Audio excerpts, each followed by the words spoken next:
Welcome to Magnificat TV News, dedicated to offering news from the Church. Today is Wednesday, April 15, 2020.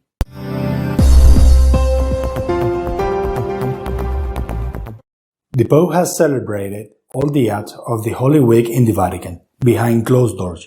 On Easter Sunday, he once again gave the Urbi et Orbi blessing.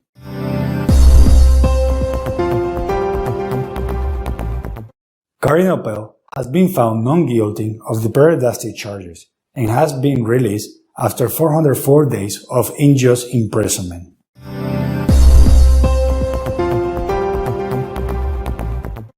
All over the world, acts of prayer and consecration have multiplied, asking the Lord for the end of the coronavirus epidemic.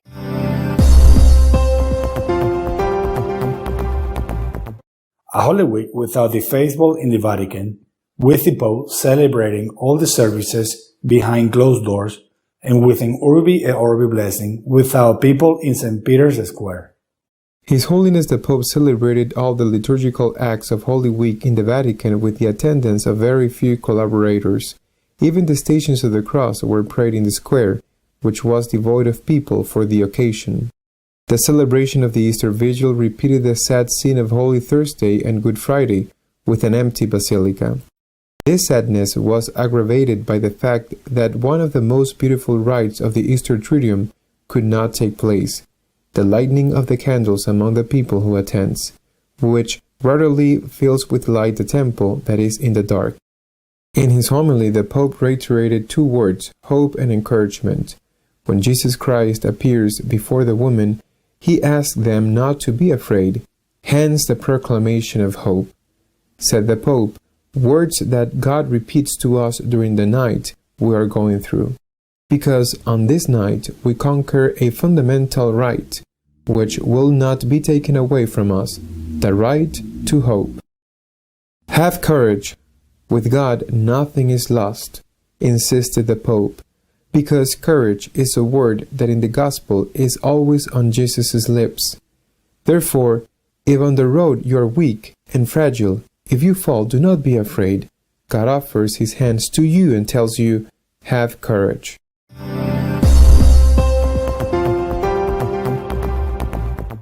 The injustice that Cardinal Pell has suffered will go down in history. The Australian Supreme Court has unanimously decided that he was innocent, and he has been released. The Australian Supreme Court has found Cardinal Pell not guilty, unanimously overturning the Victoria Court's decision to reject the Cardinal's appeal against the sentence that convicted him to 6 years' imprisonment for child abuse. The full panel of judges of the High Court of Australia considered that there was a significant possibility that an innocent person has been convicted because the evidence did not establish guilt with the required standard of proof. In a statement issued after the court ruling, and once he had left the maximum security prison where he had been transferred in January, the Cardinal asked that his acquittal should not add any more pain and bitterness to that already felt by the victims of sexual abuse. I have consequently maintained my innocence while suffering a serious injustice, and this has been resolved by the unanimous decision of the High Court, said Pell, who insisted that he holds no grudge against the person who sued him. According to the defense, the two judges who ratified the conviction while another one chose to annul it, made a mistake by requiring Pell to prove his innocence in the face of the crimes attributed to him. In addition, the High Court considered that the jury should have doubted the defendant's guilt regarding each of the offenses for which he was convicted. During the whole process, which has lasted 4 years, the inconsistency of the story of the alleged Cardinal's victim seemed evident. He accused the Cardinal of committing the abuses in a situation and a place, the sacristy of the cathedral after the end of the Mass, which made it practically impossible for the events to have happened, without being seen by the more than 20 witnesses present at the place presented by the defense. Despite the fact that the prosecution did not question their testimony, assuring that at no time was the Cardinal alone with the alleged victim, the jury decided to convict him on the basis of the plaintiff's statement alone. In an article published after his release, he writes, "I have just spent 13 months in prison for a crime I did not commit, suffering one disappointment after another. I knew that God was with me, but I didn't know what He was trying to do. With each blow came the comfort of knowing that I could offer it to God for some good purpose, such as turning such enormous suffering into spiritual energy." The Australian cardinal put his own pain in the context of the world's pain at this time. Everyone is suffering. No one is free from it at all times. Everyone has to face a couple of questions. What should I do in this situation? Why is there so much evil and so much suffering? And why is this happening to me? Why this coronavirus pandemic?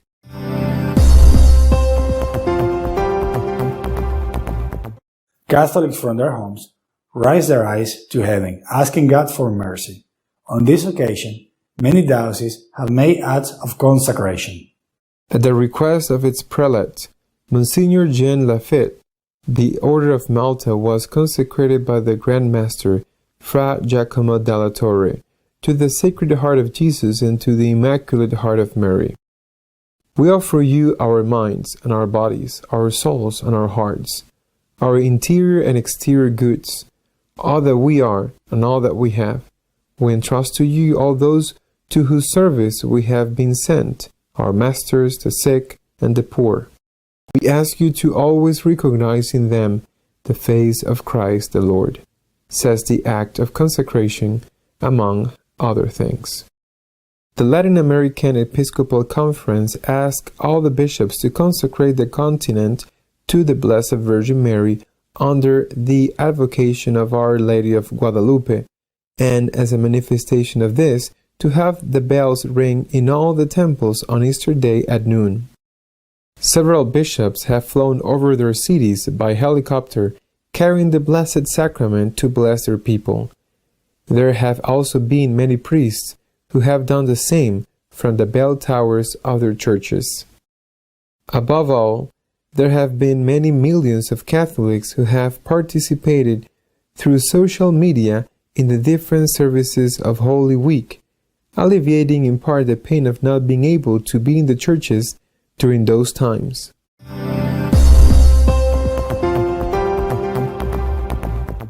Our editorial this week is dedicated to the release of Cardinal Pell and to what has happened during this very special Holy Week.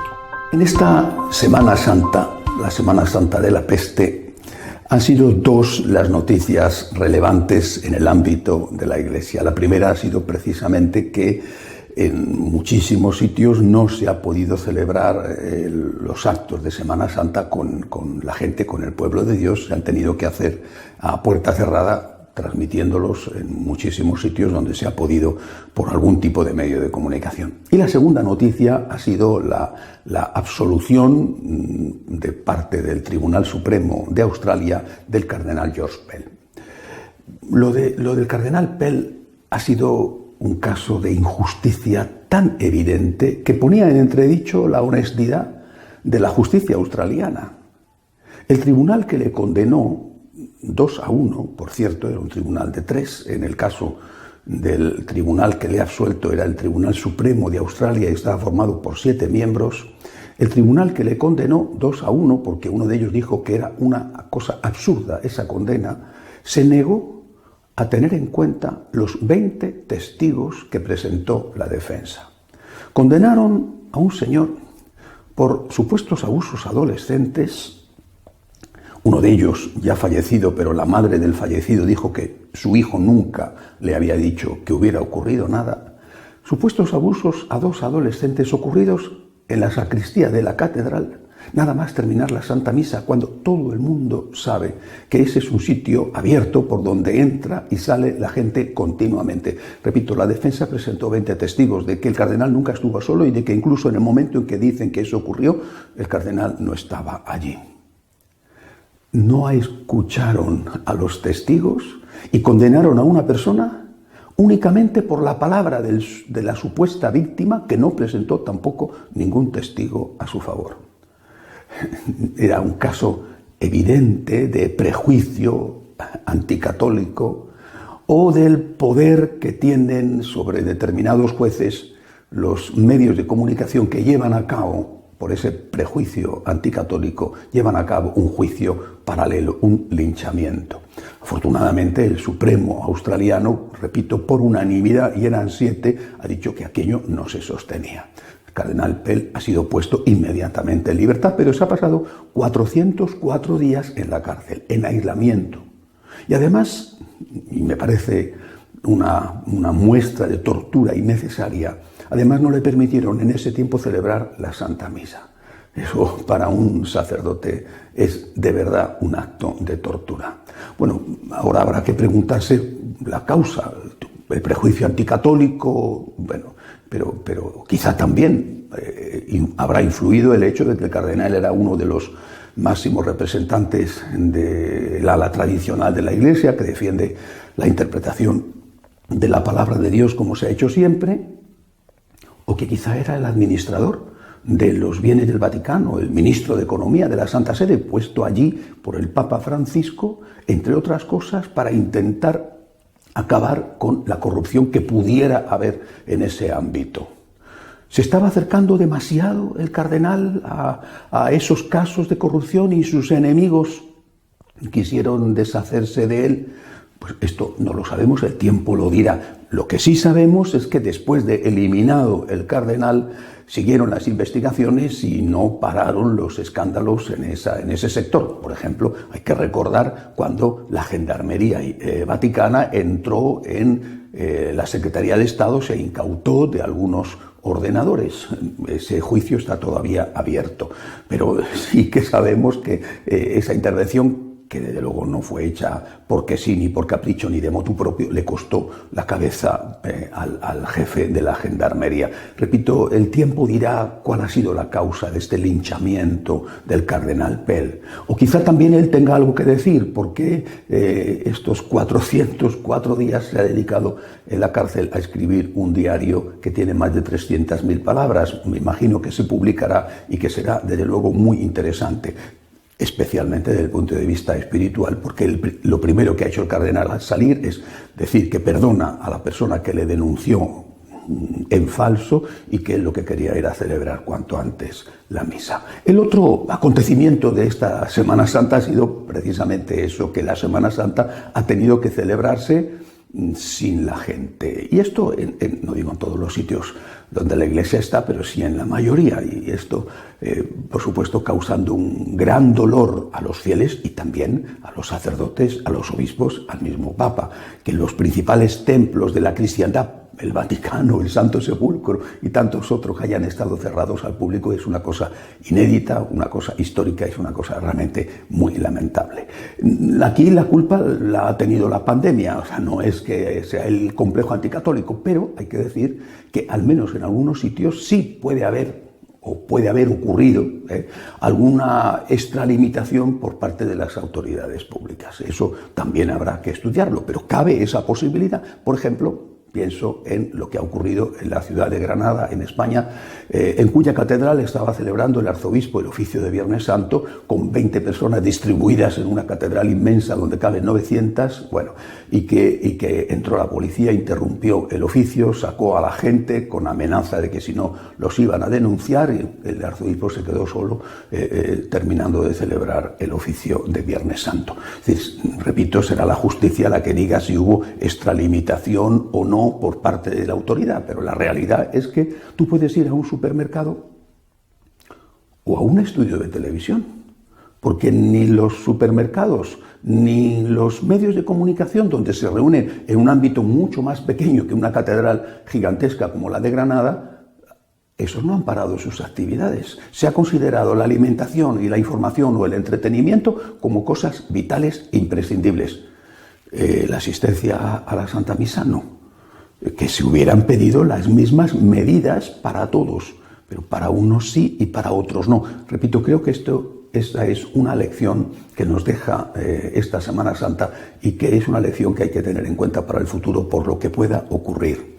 Otro acontecimiento que me parece muy importante, ligado a esta ausencia de público, de pueblo de Dios en las celebraciones, en los oficios, es la irrupción masiva de las retransmisiones de esos mismos oficios.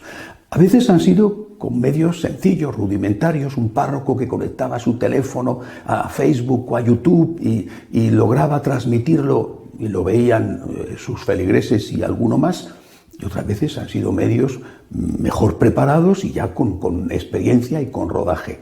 Pero la realidad es que millones, no exagero, pero muchos millones de católicos han estado asistiendo a los oficios de Semana Santa más, y me atrevo a decir en cierta forma, no del todo, pero en cierta forma, mejor que en los propios templos. Digo en cierta forma porque poder estar allí y poder comulgar no tiene comparación ninguna. Son muchísimos millones los que han estado presenciando a través de esos medios, repito que han sido muy diferentes, han estado presenciando, participando en los oficios. Estas parroquias virtuales han llegado para quedarse, porque ahora esos feligreses ya saben dónde pueden encontrar una homilía que les gusta o una celebración litúrgica que les llena su corazón. Por supuesto que en cuanto esto sea posible van a volver a sus parroquias, además con gran hambre de participar en la misa y sobre todo de confesar y comulgar. Naturalmente que sí. La parroquia territorial tendrá siempre su importancia, pero la parroquia virtual ha venido para quedarse. Porque, insisto, ese laico, ese fiel, ahora sabe a qué sacerdote escuchar, porque su homilía le gusta más, o porque quizá su párroco no es que no tenga el don de la oratoria. Puede ocurrir perfectamente ser un gran sacerdote y no tener ese don, pero a lo mejor está enseñando herejías en su homilía, está diciendo cosas que son contrarias a las enseñanzas de la Iglesia, y ahora ya el laico sabe dónde puede escuchar una homilía que le llena el corazón y una homilía que le enseña lo que de verdad la Iglesia ha enseñado y enseña siempre. Creo que esto es una cosa muy positiva y es dentro de las desgracias que ha tenido y que tiene todavía esta epidemia, creo que esta es una de las cosas buenas que nos ha dejado el coronavirus. Pidámosle a Dios, eso sí, que esta epidemia termine pronto y pidamos especialmente por los enfermos, por los difuntos y por todos esos que están trabajando al servicio de los más necesitados que son hoy esos enfermos. No solamente los médicos o las enfermeras, sino tanta gente buena, a veces voluntarios, pero otros que están limpiando los hospitales o que están en esos otros servicios esenciales que han estado, que siguen estando abiertos y ayudando a la gente. En esos servicios esenciales tendrían que haber estado permitidos por los estados, por los gobiernos, tendrían que haber estado también los sacerdotes para que hubieran podido saciar el hambre de espiritualidad que tiene la gente. Si eso no nos lo han permitido, bueno, pues habrá que ver a lo largo del tiempo qué responsabilidades ha habido. Hasta la semana que viene, si Dios quiere.